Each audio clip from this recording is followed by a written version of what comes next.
kulan waxaan wanaagsan ilaantiin baa khayarta hawada nagala socotaay meel walba naga daawanaysaan iyo si walba inoo daawanaysaanba waqtiga haydiin waanaado qodobada muuqaalka aad ku daawan doontaan hadduu Allaha uu dalo ogolaadana waxaa kamid ah Cabdulqaadir Firdhiye oo kulamo xasaasi ah ka wada magaalada Muqdisho ee caasimadda dalka dagaal culus oo xalay ka dhacay aaga Budbud iyo dagaal culus oo laga hortagay kala dagaal maanta ka dhacay oogii wararkii ugu dambeeyay shabka ciidanka maamulka Somaliland xoga xasaasi ah ayaan idiin hayaa surwada muuqaalka sii sheegreeya hadii timerku uu horeeyay soo booqatana fadlan subscribe oo gambalelkana furo kuma haysanidin aynu ku bilownay daahode hogaamiyaha maamulka SSC Khaatumo Cabdulqaadir Axmed Firdhiye oo ku sugan magaalada Muqdisho ee caasimadda dalka ayaa halkaasi ka wada kulamo kala duwan mudane Firdhiye ayaa booqday xarunta dhexe ee hay'adda maaraynta musiibooyinka qaranka ee Sodma ayadoo halkaasi uu ku soo dhaweeyay gudoomiyaha hay'adda Maxamuud Macalin Cabdulle oo uu weheliyo gudoomiye ku-xigeenka hay'adda Dr. Axmed Cabdi Aadan hogaamiyaha oo ay weheliyaan xubno ka tirsan golaha fulinta maamulkaasi iyo ergeyga gaarka ee gargaarka u qaabilsan hogaamiyaha ayaa kulan la qaatay madaxda hay'adda Sodma waxay u maadeeliyeen hogaanka hay'adda Sodma gargaarkii ay kula hor gaarsiisay dadkii ka barakacay dagaaladii ka dhacay gobolka Sool ee maamulkaasi iyo dhaawacyadii ay ka soo qaaday intaas kadib hogaamiye Firdhiye ayaa ka warbixiyay baahiyaha gargaar ee ka taagan deegaanada SSC isagoo ka codsaday in hay'adda Sodma ay sii wado howlaha gargaar oo wali baahi badan ay u qabaan shacabka halkaasi ku nool sidoo kale waxaa shirka qayb ka ahaa wasiirka wasaaradda tiknoolajiyadda iyo isgaarsiinta Jaamac Xasan Khaliif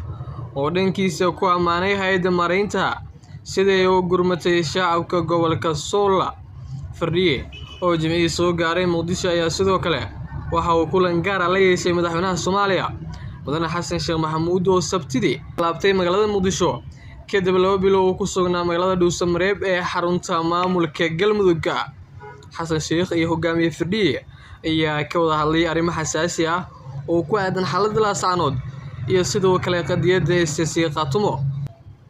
ila lagu kalsoon yahay ayaa inoo sheegay in kulanka sidoo kale diiradda lagu saaray sidii dowladda dhexe taageero buuxda u siin lahayd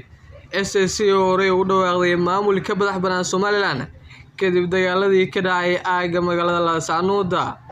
kulamada ayaa lagu ballamay inay sii socdaan maadaama uu yahay wada hadalkii ugu horeeyay ee ay yeeshaan xubnaha maamulka cusub ee SSC iyo dowladda dhexe Cabdulqaadir Firdhiye ayaa sidoo kale horey ula kulmay ra'iisul wasaare Xamza Cabdi Barre oo ay ka wada hadleen isla qadiyadda SSC iyo dagaalka ka socda Laascaanood wasaare Xamza ayaa madasha ka sheegay in xukuumadda federaalka Soomaaliya ay u taagan tahay ilaalinta midnimada iyo wadajirka ummadda Soomaaliyeed iyo in wixii khilaafka ee jira lagu xaliyo miiska wada hadalka hogaamiyaha SSC ayaa Muqdisho u yimid sida uu la kulmi lahaa madaxda sare ee dalka iyo qaar ka mid ah wakiilada beesha caalamka ee fadhigoodu yahay caasimadda si uu uga hadlo xaaladda magaalada Laascaanood oo ay horey uga dhaceen dagaalo culus si kastaba dowladda federaalka Soomaaliya ayaa xilligan muhiimad siinaysa shacabka SSC oo awood isaga saaray ciidamadii Somaliland sidoo kale dhawaan sameystay maamul ay ku mideysan yihiin haddaba Firdhiye ayaa haatan shaqo culus ka wada magaalada Muqdisho ee caasimadda dalka waxaana kulamo kala duwan la qaadanayaa madaxda sida wasiirro iyo xildhibaano isagoo kala tashanaya qaabkii maamulkaasi cusub ay soo magacaabeen loo horumarin lahaa iyo sidii hay'adda Sodma ay u gaarsiin lahayd gargaar kale dadka reer Laascaanood maadaama haatan halkaasi ay ka jirto baahi aad u tiro badan sidoo kale hogaamiyaha ayaa waxa uu kulan la qaatay madaxweynaha dowladda federaalka Soomaaliya iyagoo isla la faguray arrimaha qadiyadda SSC Khaatumo waxayna wacd ku wareen markaasi qalinkana ku duugeen in la saxiixayo sidoo kalena loo hirgelinayo maamulkaasi ay ku mideysan yihiin reer SSC Khaatumo kala dagaal culus ayaa ka dhacay xalay aaga deegaanka Budbud ee gobolka Galgaduud kaasi oo u dhexeeya Al-Shabaab iyo ciidamo is-abaabulay oo dadka deegaanka dagaalkaasi wuxuu ka dhacay deegaanada Elka Jowle iyo El Xasan Cali oo u dhow deegaanka Budbud ee gobolka Galgaduud dagaalka ayaa qarxay shalay casar liiqi kadib markii ciidamo waawisley deegaanka ay kooxda Al-Shabaab ku weerareen goobo iska soo abaabulayeen sarkaal lagu magacaabo Hagar Bare Qanyara ayaa hogaaminaya ciidanka weeraray kooxda Al-Shabaab waxayna shaaciyeen in xalay fiidkii inay guuleysteen.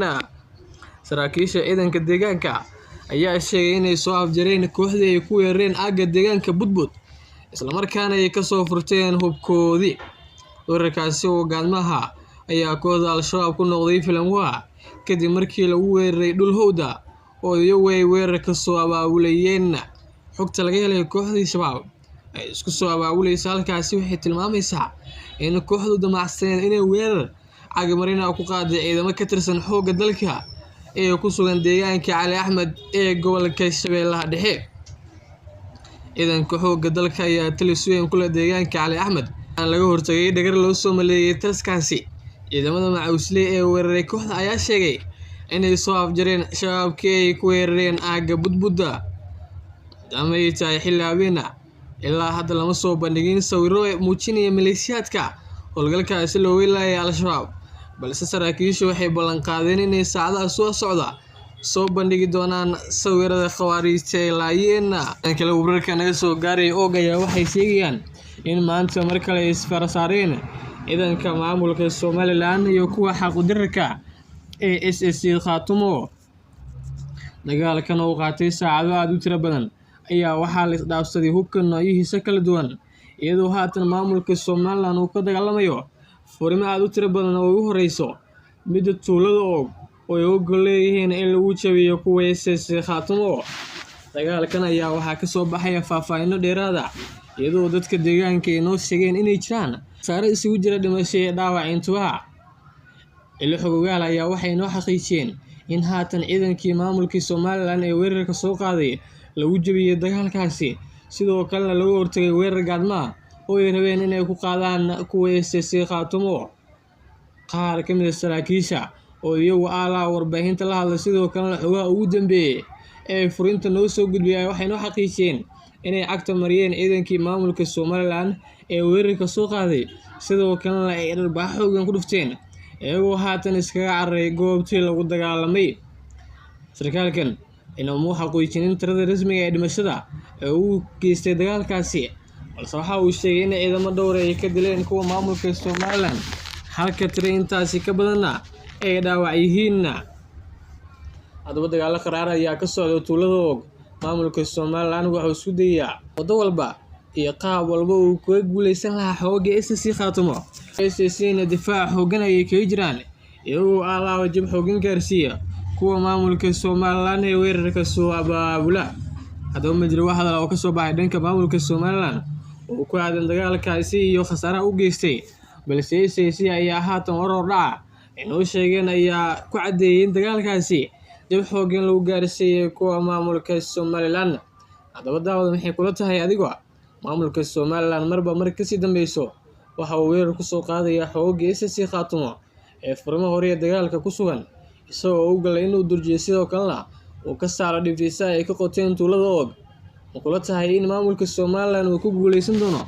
dagaalkaasi isagoo haatanba halkaas ka qaatay jab aad u xooggan? Fikirka waa inuu muhiim barta commentiga inoogu reeb. Muuqaalkan intaas ayuu ku egyahay. Muuqaal xigeenta aan kulmi doono sidaas nabadgelyo. Assalaamu calaykum waraxmatullaahi tacaala wabarakaatuh.